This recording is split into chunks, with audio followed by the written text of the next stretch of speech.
Hello friends, नमस्कार दोस्तों। जैसा कि आप लोगों को मालूम है कि ये जो चैनल है मैंने फाइनेंशियल एजुकेशन के ऊपर शुरू किया है। और फाइनेंशियल एजुकेशन कितनी आसानी से सीखी जा सकती है और ये कितनी ज़रूरी है हमारे लिए, ये मैंने अपने पिछले वीडियो में बताया है। आप लोग देख सकते हो, बहुत बड़ा क्षेत्र है फाइनेंशियल एजुकेशन के लिए, इतने सारे टॉपिक है। तो बहुत सारे वीडियोज़ इसके ऊपर बना करके मैं अलग अलग मुद्दों पर डालता रहूँगा।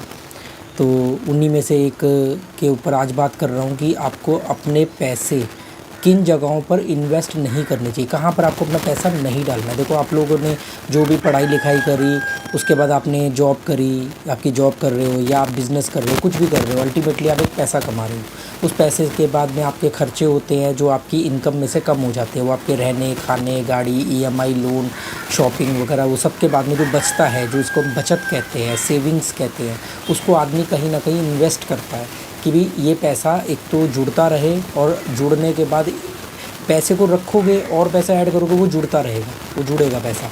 इस महीने आपने 10,000 रखे, अगले महीने 10,000 रखे, 20,000 हो जाएगा, अगले उसके बाद 3 महीने बाद वो 30,000 हो जाएगा, ऐसा होगा। पर आदमी कहता है कि यार इसको ना कहीं ऐसी जगह पर इन्वेस्ट करे जहाँ पर ये 10,000 रुपया और पैसे कमाए, है ना। इन्वेस्ट करते हैं ना, इसीलिए निवेश करते हैं। तो बहुत सारे लोगों को निवेश के क्या विकल्प है, कहाँ करना चाहिए, कहाँ नहीं करना चाहिए, तो ये दो सवाल है कि कहाँ निवेश करना चाहिए, कहाँ नहीं करना चाहिए। लोग बहुत सारी इसमें गलतियाँ कर जाते हैं, उनको पता नहीं है, जहाँ नहीं करना होता है वहाँ पर इन्वेस्ट कर देते हैं, जिसकी वजह से होता गया है जहाँ पर 10,000 रुपये आपके लिए 500 रुपये कमा सकता है, वहाँ पर आपको वो सिर्फ 150 रुपये कमा के दे रहा है, 200 रुपये कमा के दे रहा है, और आप खुश हो रहे हो कि देखो मेरा 10,000 रुपया 200 रुपये कमा के दे रहा है। भले ही आपको तो मतलब आप कर रहे हो 200 रुपये बढ़ गया, पर आपको ये नहीं मालूम कि ये और ज़्यादा बढ़ सकता था। तो सवाल ये उठता है दोस्तों कि इसके लिए फिर क्या करें। तो अब ये है कि कहाँ करना चाहिए निवेश और कहाँ नहीं करना चाहिए। तो इसको मैं एक सरल भाषा में अगर आप लोगों को समझाने की कोशिश करूँ, तो जैसे आप लोग कहते हो कि यार हम लोग तो अपना काम कर रहे हैं, बिज़नेस कर रहे हैं, हमें इतनी नॉलेज नहीं है, तो फिर उसके लिए जो आसान विकल्प मौजूद होते हैं हम लोग वहाँ पे निवेश करते हैं।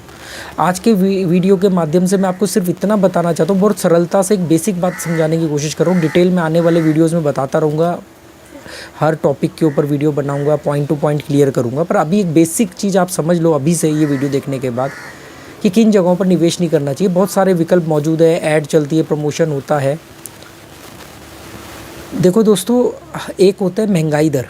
महंगाई दर जो जिसको हम इन्फ्लेशन बोलते हैं, महंगाई दर की मतलब आपने कोई चीज़ खरीदी इस साल 100 रुपये की, तो वो कुछ ना कुछ तो महंगी होगी, हर चीज़ महंगी होती है, तो फिर वो भी कॉस्ट बढ़ेगी।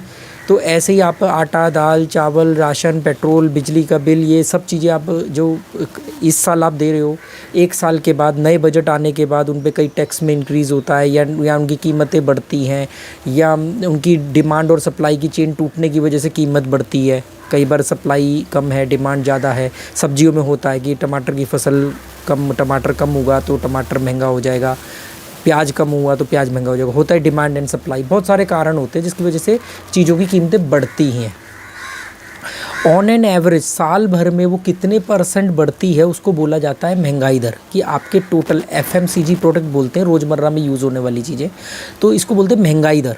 कि महंगाई दर कितनी, तो एक एवरेज होती है। सरकार हर साल एक आंकड़ा जारी करती है कि इस साल की महंगाई दर इतनी है। मतलब अगर मान लो सरकार ने बोला कि 7% महंगाई दर है, इन्फ्लेशन रेट 7% है, तो मतलब ये है कि जो चीज़ आपने पिछले साल 100 रुपये की खरीदी, वही चीज़ इस साल 7% महंगी हो गई है, 107 रुपये की मिलेगी।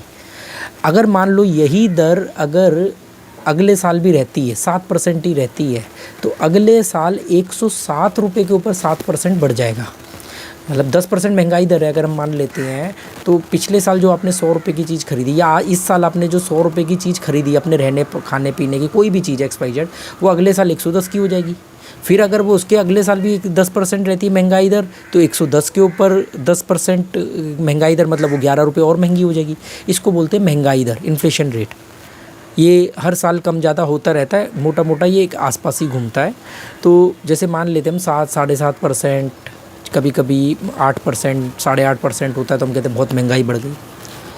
आपको अपनी बचत को हमेशा एक बात ध्यान रखना, उन जगहों पर निवेश नहीं करना है जहाँ पर आप आसानी से तो निवेश कर सकते हो और आपको सेफ़ और सिक्योर भी लगता है, पर महंगाई दर से कम रिटर्न दे रहे हैं, महंगाई दर से कम पैसा मिल रहा है आपको। मान लो महंगाई दर है 8% और आपने पैसा निवेश किया, वहाँ से आपको मिल रहा है 6%। तो आपने जो 100 रुपया इन्वेस्ट किया और 100 रुपये का जो सामान ख़रीदा, तो जो सामान आपने 100 रुपये का ख़रीदा अपनी इनकम में से, तो वो तो हो गया 8% के हिसाब से अगले साल 108 रुपये का। पर आपने 100 रुपये बचत भी करी, उसको इन्वेस्ट कर दिया 6% के हिसाब से, तो अगले साल वो हुआ 106 रुपये का, तो आपको 2 रुपये का लॉस हुआ। उम्मीद करता हूँ मैं बहुत सरल भाषा में आपको समझाने की कोशिश कर रहा हूँ कि अपने पैसे को किसी भी उस जगह पर इन्वेस्ट मत करना, किसी भी उस जगह पर मत डालना, किसी भी उस जगह पर पैसे सेफ के नाम पे, सिक्योर के नाम पे मत रखना जहाँ पर महंगाई दर से पैसा आपको वो रिटर्न कम दे रहा है। इससे क्या होगा, आपका ओवरऑल पैसा घटेगा।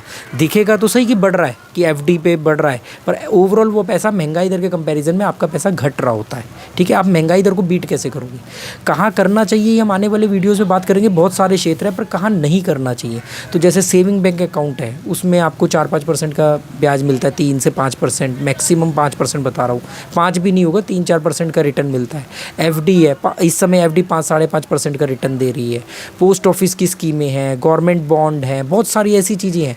मतलब आपको सरल भाषा में एक ही तुलना करनी है कि महंगाई दर कितनी है, महंगाई दर जो भी चल रही है उसका एक एवरेज पकड़ लो, उससे कम रिटर्न नहीं चाहिए, उससे ऊपर का रिटर्न चाहिए, भले 1% ऊपर मिले।